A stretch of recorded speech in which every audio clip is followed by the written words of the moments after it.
Hi, I'm Captain Larry Bell with Texas Fishing Tips, and this is your weekly fishing report. All the way up here, Sundown Bay, all along the back shoreline, walking this edge back here with the water levels being back up a little bit. They've been flying out of here. The tides have been kind of fluctuating here since we've been in the transition, and we're into the new moon now. We should be on the back side of it here pretty quickly, but again, the tides have been rolling out in the evening times, coming back late during the day. So work these areas all up and down to these mouths that go back to the back lakes in here. Work around those mouths there. Look for your bait. There's been plenty of bait that's working out here in Sundown.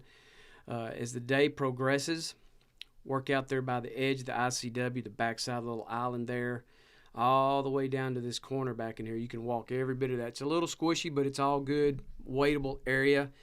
Just get yourselves in there. They've got some good grass that's coming back into these areas here, and there's been some nice trout that have been cruising up in here on this flat. Topwater bait has been pretty good early. If you can get there early enough before that sun starts popping up there. Now it's the sun. I think the sun's starting to pop around 6:45 or so. But if you can get there by 6, maybe 6:15, still a little bit tide a bit dark, but you still got some daylight that's starting to come through there, and it's a really good opportunity to throw that top water back here against that shoreline. There have been some redfish that's been cruising it. They're not super big, they've been in that 22, 23-inch range, pretty good there. And again, the down south, the regular version has been better than the supermodel or the burner. So if you have the regular version of the down south, then throw it in your magic grass. Chicken of the Sea has been good. True Plum also has been good too. So work those areas all back in here and see if you can't locate you some redfish. Spalding Reef, all this area out here on this shell, you can wade all this area around here. Get on top of that reef, work your edges of it, work the deeper edges of it along the sideline of it. Work your down south Chicken of the Sea, magic grass, and both the supermodel and the regular model have been really good in this area here. Work every bit of that. Work all this area around here. You find your bait working on that end of it. See what your wind's doing. Set yourself up to where you can wade all that area perfectly good. Right down the shoreline to the edge of it. All this shell in here. And if you don't find your fish in there, just start sliding right over here to the fingers of Carlos. Work all these guts in here. There's been some nice trout that's been hanging up in here. Now, if you don't need these trout, throw them back. We don't need to keep them if you don't need them. Put them back in the water. We need more in the water still. There's still got a few that are trying to spawn still. So if you find one that's pregnant, that's got eggs in her, then by all means, please let her go back into that water. But all this area in these guts, in and out of the fingers of Carlos, all this area here, the reef that runs all the way up to the mouth that comes into Carlos, all that there on the deeper edges, work them. If you have a hard time with an open hook on there, just a single hook, then put you a weedless set up there and you can bounce it off all that shell. The topwater bait has been pretty good here. The bigger, like the Top Dog, Spook Junior, any one of those have been pretty productive for trout.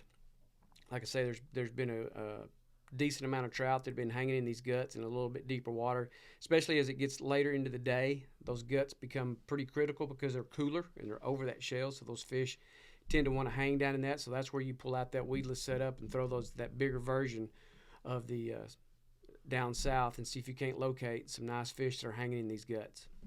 Swan Lake shoreline, all this area out here on the deeper edge of the grass. Continue to work all this area here in front of these mouths. Again, with the tides that are really starting to rip in here, pay attention to when that is, because the deviation from the jetties to here is different than what you get on your regular readings. So make sure you pay attention to that and account for that for when that tide's going to flow. But when that does start to happen, this water starts to pull out of here or it starts to roll back in, set yourself up accordingly to whatever the tide is doing. Trout bite's been real good up and down this area here. I've had to locate. And then, again, some days it's not as good. So it's kind of been up and down, a little bit inconsistent. But as we get into the August here and it's starting to get a little bit warmer during the process of the day, working these deeper edges of this grass. During the early morning hours, if you get here, get up there against the shoreline, throw your top water up against that grass line. Find where you've got bait working in these areas. Throw your down south in there. Throw your burner shad in there. Those have all been pretty productive. Just kind of depends on what the fish are wanting. So you have to give them a different profile. You have to give them a little bit different look, color variants has all been part of the factor of catching fish in this area here. You can get back in Swan Lake if you want to, all back in here on this back shoreline. We found a few scattered redfish here, throwing topwater baits against that back there. Again, the bottom is really good, so it makes it nice wading through this area here. Work the middle of it, work the edges of it, work the mouths that come in and out of this.